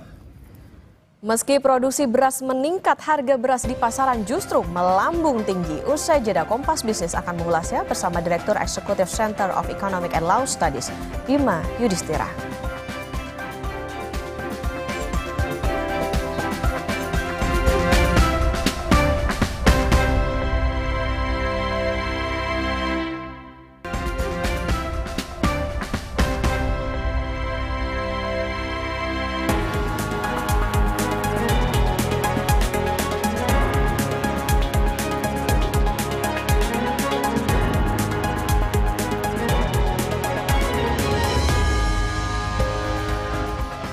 Kompas Bisnis kembali hadir, saudara. Produksi beras meningkat, namun di pasaran harga beras justru melambung tinggi. Apa pemicu fenomena ini? Sudah bergabung Direktur Eksekutif Center of Economic and Law Studies, Bima Yudhistira. Selamat pagi, Mas Bima. Selamat pagi. Mas Bima, sekarang kita menghadapi situasi begini. Saat stok beras melimpah, dikatakan ada 4,2 juta ton. Tapi justru harga berasnya ini naik dan jadi penyumbang inflasi. Ini kayaknya jadi paradoks gitu. Tanggapan Anda? Iya, ini menjadi hal yang sebenarnya anomali dan cukup serius. Kenapa cukup serius? Karena kondisi beras pasokannya diklaim sekali lagi berlimpah, tapi terjadi inflasi yang sumbangan beras cukup besar di bulan Juni. Di saat sisi permintaan konsumsi rumah tangga dengan berbagai indikator, termasuk jumlah simpanan masyarakat sedang rendah, kemudian masyarakat banyak yang terdampak oleh PHK misalnya. Tapi harga dari sisi kebutuhan pokoknya naik. Dan ini adalah situasi yang memang harus cepat ditangani. Kalau dilihat salah satu penyebabnya ini bukan hanya pasokan, bukan hanya jumlah atau volume, tapi yang harus dicek adalah bagaimana soal tata niaganya. Karena beras ini yang belum selesai dari mulai petani sampai ke meja makan, sampai ke konsumen akhir, itu 6-7 titik distribusi. Jadi harusnya bisa dicek di mana distorsinya. Yang kedua, soal jumlah dan kualitas. Jadi yang terjadi sekarang ini kan sebenarnya pemerintah, Menteri Pertanian sudah paham sekali ya, bahwa ada kualitas yang tidak sesuai. Harga beras medium, kualitasnya kurang begitu bagus, tapi harganya terus mengalami kenaikan dalam beberapa minggu terakhir. Ini kan berarti ada pihak-pihak yang kemudian mempermainkan dari sisi harga, tapi beras yang diterima masyarakat kualitasnya rendah. Kemudian ada juga indikasi terjadinya pengoplosan beras untuk stabilitor harga pangan SPHP. Itu menjadi salah satu catatan juga. Nah, isu yang lain adalah dari mulai gabah kering itu dikonversi menjadi beras.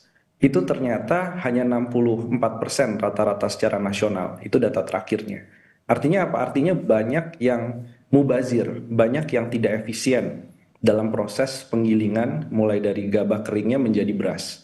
Nah, ini juga persoalan yang sepertinya belum diselesaikan. Tapi sekarang yang lebih mendesak lagi, daerah region bagian timur Indonesia itu kenaikan harga berasnya itu cukup ekstrim. Dan ada faktor logistik, tapi juga di sisi yang lain karena apa? Karena ada politik perberasan sejak zaman Orde Baru yang memaksa masyarakat di Indonesia Timur bergeser pangan lokalnya menjadi beras. Sekarang ketika berasnya kemudian tidak terdistribusi rata di Indonesia Timur, itu menjadi persoalan yang struktural. Oke, kami tangkap begini, artinya meskipun jumlahnya itu besar, 4,2 juta ton untuk stoknya, tapi lagi-lagi masalahnya tadi, tata niaga, distribusi, kemudian juga jumlah dan juga bagaimana kualitas, dan juga ada yang tidak efisien. Artinya begini Mas Bima, kalau diklaim itu menjadi jumlah yang besar, stoknya aman, ini menjadi suatu keberhasilan nggak? Atau justru jangan-jangan nih stoknya banyak, tapi ilusi aja gitu, bahwa ini ternyata masih ada permasalahan di balik tata niaga beras itu tadi?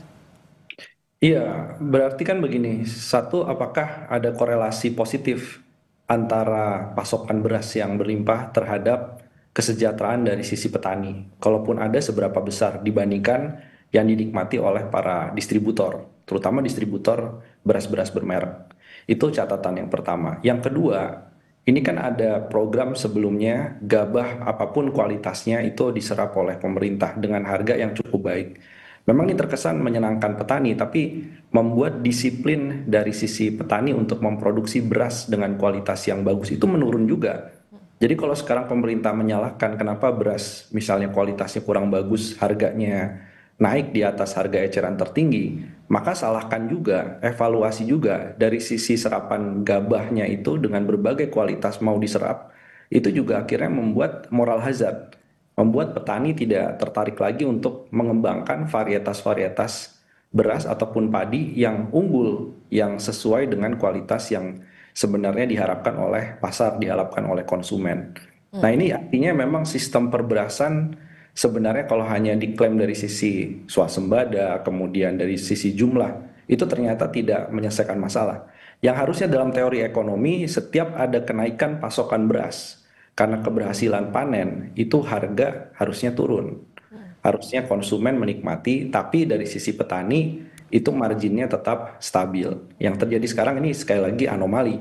Kenapa pasokan berlimpah, tapi harga di level konsumen harganya mengalami kenaikan. Jadi ada yang mismatch antara klaim surplus yang semu tadi dengan harga.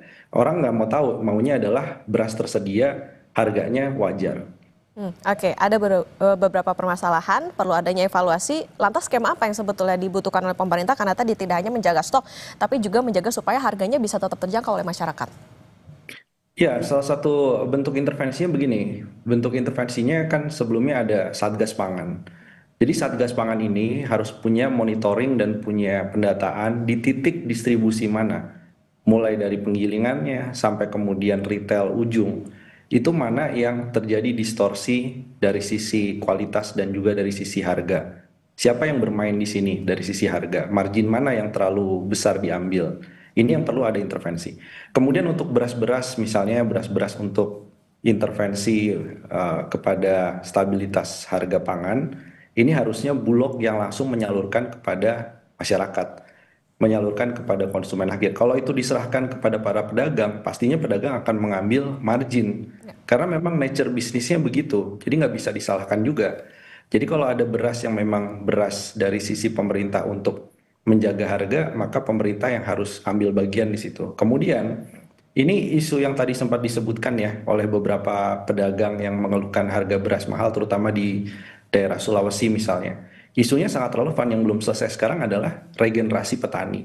Ini isu struktural, yang artinya kalau ke depan pemerintah kemudian mau main potong dengan food estate, kemudian militer dilibatkan, bahkan kepolisian juga dilibatkan dalam menggarap sawah, saya kira itu juga akan mendistorsi. Yang harusnya dilakukan adalah untuk menjaga stok beras ke depan, maka kuncinya adalah pada regenerasi petani-petani muda. Dikasih fasilitas-fasilitas dan juga dipastikan margin yang diterima oleh para petani-petani usia muda ini adalah margin yang menguntungkan mereka dibandingkan alih pekerjaan lainnya. Nah, ini yang belum selesai sekarang, sehingga pemerintah seolah potong kompas dengan melakukan food estate yang justru ternyata kualitas beras yang dihasilkan, kemudian juga dari sisi petaninya tidak mendapatkan manfaat yang optimal dari sisi perberasan. Oke, Mas Bima, ini BPS mencatat 163 kabupaten kota di Indonesia harga berasnya naik di minggu ke-4 Juni 2025. Konsekuensinya apa sih sebetulnya dengan naiknya harga beras pada masyarakat, terutama untuk kelompok rentan, Mas Bima? Ya, jadi kalau bicara soal beras ini, sensitivitasnya signifikan sekali terhadap kenaikan jumlah penduduk miskin. Jadi garis kemiskinan itu 74%-nya itu berasal dari makanan. Makanan dirinci lagi sekitar 21%-nya itu sumbangan garis kemiskinan paling besar. Itu di pedesaan, di perkotaan, itu berasal dari beras. Jadi beras ini sedikit saja naik. Dulu ada riset ya, bahwa setiap 1% kenaikan harga beras, itu akan membuat jumlah penduduk miskin naik 300.000 orang. Jadi memang beras ini harus betul-betul dijaga sehingga dia tetap stabil dan jumlah orang miskinnya itu bisa ditekan.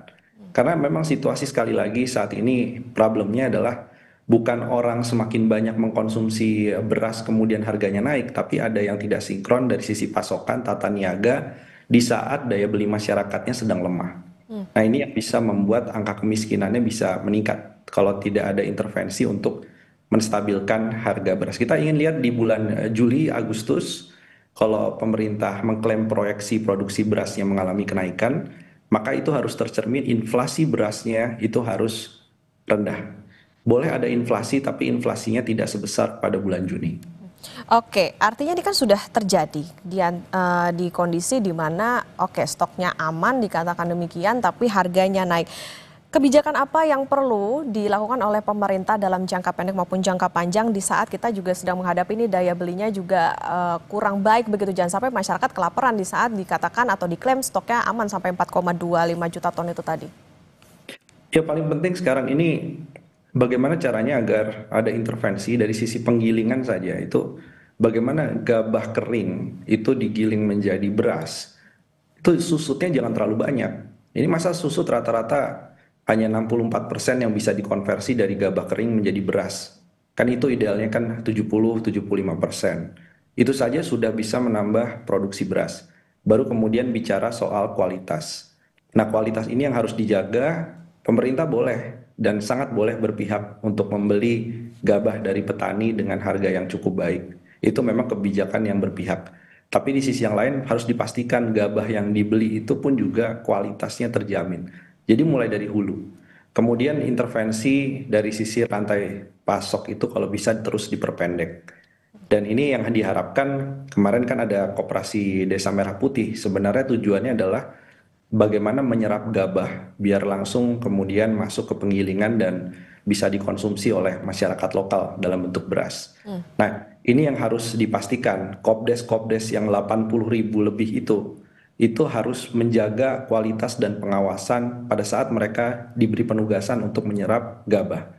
Dan kalau itu tidak dilakukan, maka ini kita akan melihat stok diklaim dari data berlimpah, tapi tetap nanti masyarakat yang ingin mencari beras medium itu membeli dengan harga di atas harga eceran tertinggi. Jadi yang ke depan juga harus dipersiapkan, jangan sampai Kopdes Merah Putih ini menjadi distorsi di lapangan dari sisi sistem perberasan nasional. Oke, Mas Bima, menarik tadi sempat disinggung soal bagaimana Kopdes. Ini berarti program prioritas Presiden Prabowo Subianto. Seberapa efektifkah untuk menjaga itu tadi harga berasnya bisa tetap stabil dan juga stoknya bisa tetap aman di masyarakat? Ya, jadi yang paling penting kan bagaimana pemerintah ketika fokus pada ketahanan pangan, ini isu soal produksi dan distribusi yang merata, terutama di daerah-daerah di Indonesia bagian timur. Ini salah satu contohnya begini. Jadi pemerintah mengejar ketahanan pangan, tapi teman-teman yang ada di daerah Sulawesi Tengah, kemudian di Maluku, bahkan di Papua, itu sebagian concern soal masifnya pembukaan atau alih fungsi lahan. Untuk apa alih fungsi lahan? Untuk pertambangan. Jadi di sini pemerintah harus tegas bahwa ketahanan pangan, swasembada pangan ini yang utama. Stabilitas harga pangan itu yang utama. Karena nanti akan distorsinya begini, Jawa menjadi salah satu penghasil beras nasional, kemudian di daerah Indonesia Timur yang kita lihat lonjakan harga berasnya beberapa minggu terakhir terjadi, itu banyak lahan-lahan produktif pertanian dikonversi menjadi areal pertambangan. Itu nggak boleh. Jadi kita harus melihat juga fokus pemerintah untuk menjaga ketahanan pangan nomor satu. Kalau area itu lahan pertanian produktif tidak boleh dikonversi menjadi areal iup pertambangan. Itu saja sudah banyak menolong saudara-saudara di Indonesia bagian timur untuk tetap pede, tidak alih fungsi lahan, tidak alih profesi ke luar sektor pertanian. Oke, program prioritas ataupun juga kebijakan-kebijakan dari Presiden Prabowo Subianto ini tentunya ditunggu. Jadi jangan sampai jadi kebijakan yang semu tapi bisa punya dampak tadi sekaligus untuk mengevaluasi di bagaimana distribusi kualitas. Jangan sampai tadi stoknya melimpah tapi justru harga yang harus dibayar masyarakat untuk beras itu tetap tinggi. Karena tadi yang jadi catatan adalah beras naik, hati-hati kemiskinan juga ikut bertambah. Terima kasih Direktur Eksekutif Selyos Mas Bima Yudhistira sudah bersama di Kompas Bisnis. Terima kasih Mas. Terima kasih. Saudara, mantan Menteri Perdagangan Thomas Trikasi Lembong atau Tom Lembong akan menjalani sidang tuntutan atas kasus dugaan korupsi impor gula. Informasinya usai jeda.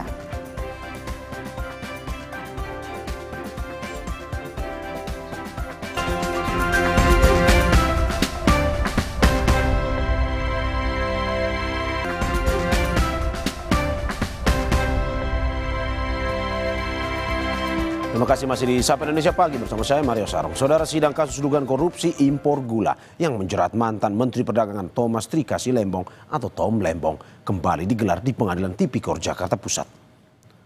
Sebelumnya pada Selasa lalu Tom Lembong telah menjalani sidang dengan agenda pemeriksaan terdakwa Menteri Perdagangan 2015-2016. Thomas Trikasi Lembong alias Tom Lembong menyebut ada perintah Presiden ke-7 Republik Indonesia Joko Widodo dalam penugasan impor gula. Pernyataan itu disampaikan dalam sidang terdakwa kasus korupsi impor gula ex-direktur pengembangan bisnis PT Perusahaan Perdagangan Indonesia Charles Sitorus. Terkait sidang lanjutan kasus dugaan korupsi impor gula yang menjerat mantan Menteri Perdagangan Thomas Trikasi Lembong atau Tom Lembong, kita tanyakan kepada jurnalis Kompas TV Abel Insani dan juru kamera Jamzari di Pengadilan Tipikor Jakarta. Abel, selamat pagi. Pukul berapa sidang dimulai dan apa yang tengah dipersiapkan oleh Tom Lembong dalam menghadapi tuntutan pada hari ini?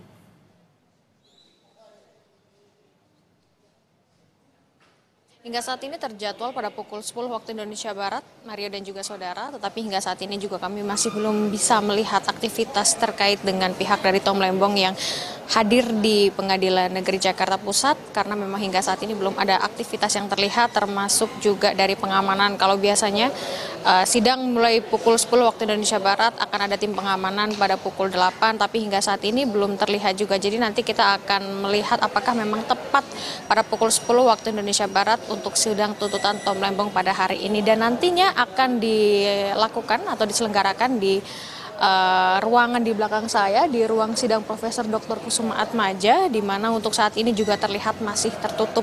Tapi kalau kita bisa melihat sidang yang memang sudah berlangsung sejak lama begitu ya, Mario dan juga saudara, sebenarnya kalau Tom Lembong sendiri ini sudah diperiksa atau pertama kali diperiksa terkait dengan kasus impor gula ini pada Oktober 2024 dengan statusnya sebagai saksi atas kasus impor gula, dan di mana pada saat itu Tom Lembong pada tahun 2015-2016 Tom Lembong menjadi Menteri Perdagangan. Nah, untuk saat ini Mario dan juga saudara, terkait dengan Tom Lembong memang sudah masuk dalam pemeriksaan sebagai terdakwa begitu. Artinya memang untuk saat ini Tom Lembong statusnya sudah sebagai terdakwa, dan memang pada pengadilan ini menyatakan bahwa Tom Lembong ini diduga melakukan perbuatan melawan hukum hingga menyebabkan kerugian keuangan negara sebesar 578 miliar, di mana Tom Lembong memberikan persetujuan impor gula kristal pada 8 perusahaan swasta. Tetapi pada beberapa persidangan, Tom Lembong juga sempat menyebutkan bahwa untuk pemilihan dari 8 perusahaan swasta ini tentu bukan dari dia secara pribadi begitu, melainkan ini sudah wewenang dari BUMN. Nah, dakwaan yang disusun oleh Jaksa Penuntut Umum juga sempat menyatakan bahwa persetujuan Tom Lembong ini tanpa didasari dengan rapat koordinasi antar kementerian. Tetapi kemarin Tom Lembong juga sempat menyebutkan, Mario dan juga saudara, bahwa untuk apa yang dilakukannya atau kebijakan dari impor gula ini adalah perintah dari Presiden Joko Widodo atau Presiden ke-7 Republik Indonesia, yakni Joko Widodo. Dan pada saat itu ia menyatakan bahwa yang dimaksud dengan diperintahkan oleh Presiden Joko Widodo adalah melalui sidang kabinet saat bertemu langsung di istana pada kurun waktu Agustus sampai September 2015, di mana pada saat itu gula juga menjadi komoditas penting di mana mengalami gejolak harga, dan Tom Lembong diminta untuk bisa menstabilkan harga gula pada saat itu. Dan untuk saat ini Mario dan juga saudara, kita akan menantikan bagaimana nanti sidang tuntutan dari Tom Lembong di Pengadilan Negeri Jakarta Selatan. Kembali ke Anda, Mario. Ya, terima kasih Abel Insani dan juga juru kamera Jamsari atas laporannya. Selamat bertugas kembali. Saudara, kita ke informasi selanjutnya. 6 korban meninggal akibat kecelakaan kapal tenggelam KMP Tunu Pratama Jaya. Sementara puluhan korban lainnya masih dalam pencarian. Keluarga penumpang menangis setelah mengetahui anggota keluarga mereka jadi korban jiwa. Sementara 30 orang yang selamat telah dijemput keluarga posko penanganan korban di area Pelabuhan Ketapang, Banyuwangi, Jawa Timur. 29 orang masih dinyatakan hilang.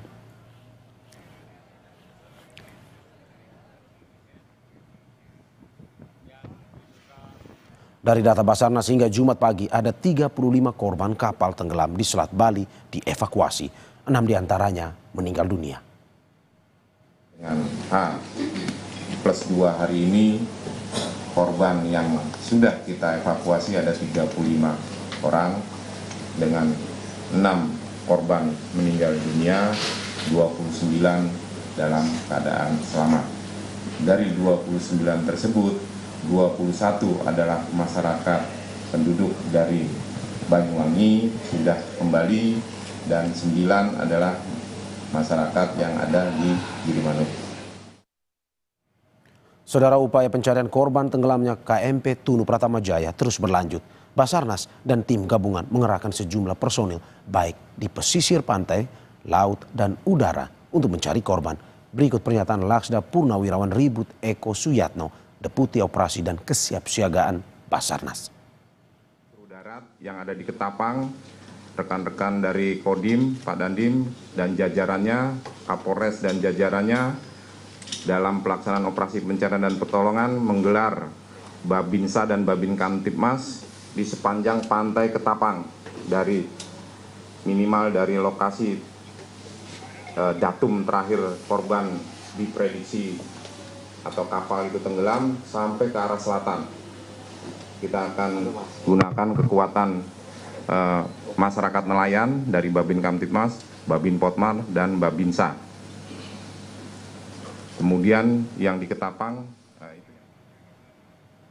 Saudara, Sapa Indonesia Pagi akan segera kembali dengan informasi lainnya. Salah satunya kebakaran hutan melanda Turki. Puluhan warga dievakuasi. 1 orang lanjut usia tewas akibat kejadian ini. Informasinya usai jeda.